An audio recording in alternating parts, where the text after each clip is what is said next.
Dad was first published in 1997, and has racked up sales of 32 million copies in more than 51 languages.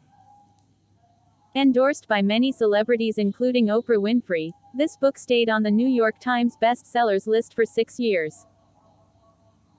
This handcrafted summary of Rich Dad Poor Dad summarizes the 6 rules that the authors believe will help your money work for you, rather than the other way around. The summary captures a few of the fables that the authors recount as part of explaining the 6 rules. Poor Dad versus Rich Dad. Love of money is the root of all. Versus, the lack of money is the root of all evil. I cannot afford it. Versus, how can I afford it? Money does not matter. Versus, money is power. Study hard so you can find a good company to work for. Versus, study hard so you can find a good company to buy. One was my poor dad while the other was my rich dad. How did I end up with 2 dads? One, obviously, was my biological father, who had worked hard all his life, given me a comfortable life and did not take much to the bank after paying his bills. The other dad, my friend Mike's dad, did not have as many degrees as my biological dad but made a lot more money. One was my poor dad, while the other was my rich dad. As a kid, when someone suggested that I should make money, I roped in my friend Mike and we decided to melt down empty toothpaste tubes and make nickels out of it. We took making money way too literally. That is when we reached out to Mike's dad, who declared that he would teach us how to make money, but not in the classroom style. Rule 1. The rich do not work for money. On Mike's dad's suggestion, we started helping him at his office, running some errands.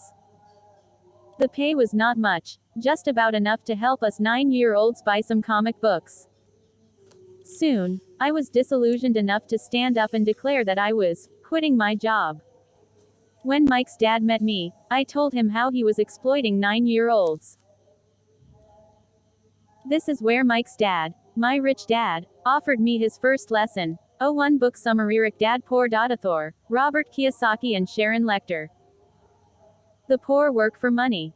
The rich have money work for them. Most of us work for a monthly salary. We work hard and look forward to a pay hike. We pay our bills and grumble about how everyone around us needs to change, including our boss. We do not have enough money and we believe that our problems are because of others around us. The reality, however, might be that we ourselves are the problem, and we are the ones who need to change first, not the people around us. The salary becomes the focal point of our lives and we begin working for money, rather than make money. Understanding that we all have the choice to work for money or to have money work for us. People who work for money are caught in a trap that they are unaware of. This trap is the cycle of working very hard, earning a salary, looking forward to vacations, balancing bill payments, holding on to the illusion of job security and ultimately, looking forward to retirement. Fear and greed lead us to the trap. We get into this trap because of fear and greed. The fear of losing our jobs gets us into the rat race, and the greed to buy more and more things keeps us running in the rat race. The trap now becomes a never-ending reality. The fear of losing our jobs and therefore losing our source of money makes us insecure, thereby letting money, or the fear of lack of it, control our emotions and our souls. What is important is to look deep and evaluate if a job is the best way to make money in the long run, and the answer, more often than not, is that any job is just a short-term solution to a long-term problem. The only way out of this fear-greed trap is to choose our thoughts. When we choose our thoughts, we are thinking rather than just responding to our emotions. Choosing our thoughts is asking, is there something that I am missing here? Instead of, I deserve this raise. I took this lesson to heart, and Mike and I began a comic book library. Though it lasted just 3 months, we were masters of our finances and not employees. More importantly, the comic book lending library generated money for Mike and me, even when we were not physically present in our library. Our money was working for us. 02 Book Summary. Rich Dad Poor Dad. Author, Robert Kiyosaki and Sharon Lechter. Rule 2. Financial literacy is necessary. In 1994, I retired at the age of 47. My money was working for me. By this time, Mike had taken over his dad's business and grown it exponentially. Both of us were able to reach where we were, thanks to Mike's dad. My Rich Dad Lessons in Financial Literacy. The fundamentals of financial literacy, as Mike's dad taught us, is captured in just one rule: understand the difference between an asset and a liability. You may want to believe that you know the difference between assets and liabilities. However, the truth is that a lot of us assume liabilities to be assets. Buying assets are about buying stuff that puts money in our pockets. Liabilities, on the other hand, take away money from our pockets. A lot of us might be hugely successful in our professional domains, but we may still be financially illiterate. Is your house an asset or a liability? Being financially literate is not just about making money, but more importantly, about how to spend money. A lot of us see our homes as assets. However, if we dig a little deeper, we will realize that a house is a liability. Buying a house offers tax breaks, but it also entails additional cash expenses. Most of us buy our homes on 20 to 30 years mortgage. In a true accounting sense, the house, then, is a liability and not an asset, until you repay the entire mortgage. Buying a house and believing it to be an asset is delaying your financial education. There is no denying the emotional benefit of having your own house, but it is essential to building assets that generate the money with which you buy a house. Any hike in salary needs to be invested in assets that generate income, rather than in expenditure such as a bigger house. The mantra to remember is that the rich buy assets, the poor have expenses, and the middle class buys liabilities, thinking they are assets. Rule 3. Mind your own business. If you are asked what the business of McDonald's is, your answer, instinctively, would be fast food or burger. However, the founder of McDonald's, Ray Kroc, believed that McDonald's is in the business of real estate. The primary success factor for a McDonald's restaurant is its location, the land it is built on. This Ray Kroc 03 book summary. Rick Dad Poor Dad Author, Robert Kiyosaki and Sharon Lechter. Story, recounted by Mike's dad, became our third lesson. Mind your own business. It is important here to understand the difference between profession and business.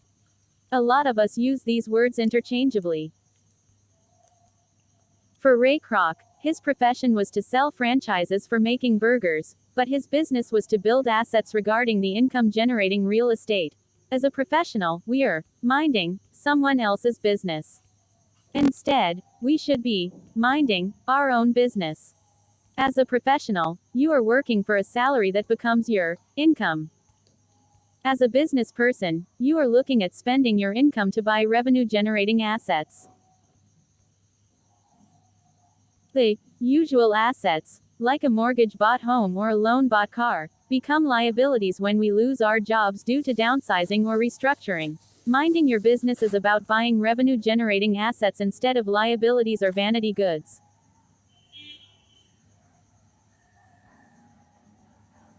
Revenue-generating assets include stocks, bonds, mutual funds, real estate that generates net positive income after factoring mortgage, and anything that produces income.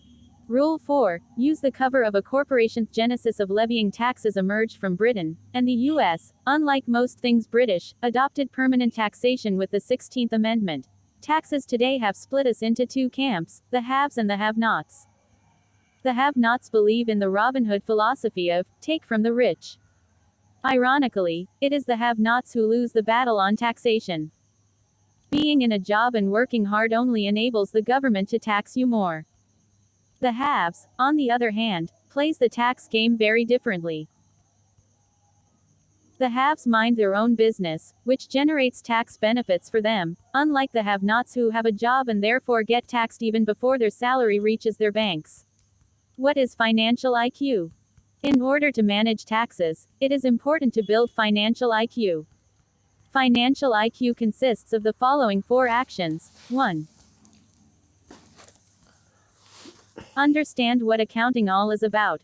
If you are minding your own business or intend to do so, it is essential to understand the basics of accounting so that you can read and understand financial statements. Point 04 Book Summary Rich Dad Poor Dad Author, Robert Kiyosaki and Sharon Lechter. 2. Understand the science of making money or investing. Point 3. Understand the demand and supply aspects of the financial markets. 4.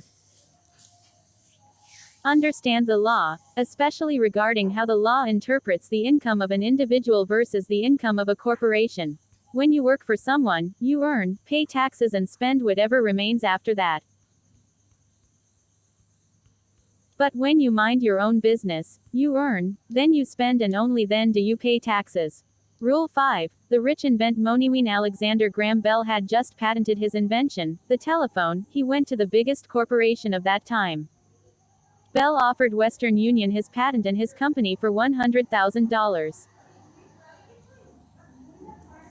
Western Union refused and Bell went on to create a $1 billion communication industry, with AT&T at the helm.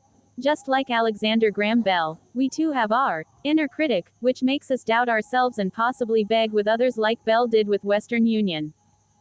It is equally true that there is a brave hero inside us who dares to build something. It was possibly the brave hero inside Bell that helped him overcome the rejection from Western Union and set him on the path of creating massive wealth using his invention of the telephone. Information is wealth. We are living in extraordinary times today. While land was the currency of wealth a few centuries ago, today it is information. Wealth today is not shackled by the geographical constraints. Opportunities abound around us, and this is the right time to ensure that our financial intelligence is at its best. How do we then increase our financial intelligence? The first concept of financial intelligence is that money is not real. The real money is our mind.